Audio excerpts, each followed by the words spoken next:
ولی صاحب آپ کیا کہتے ہیں؟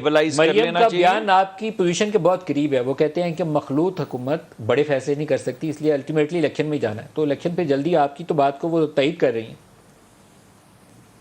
جی وہ آپ چلیں سمجھ لیں، میں تسلیم بھی کر لیتا ہوں کہ وہ ہماری بات کی تائید کر رہی ہیں.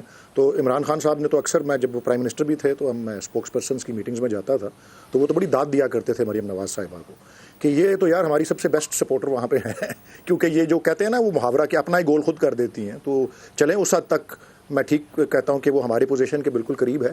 لیکن یہ ایک اور بات کی بھی دلیل ہے اور وہ بھی دن بدن ظاہر اور واضح ہوتا جا رہا ہے، اور وہ کیا ہے کہ ان کا کوئی منصوبہ نہیں تھا. اس مخلوط حکومت کے پاس، اس پی ڈی ایم کے پاس کوئی منصوبہ نہیں تھا، کوئی پلاننگ نہیں تھی، کوئی بالکل کلولیس اس معاملے میں تھی.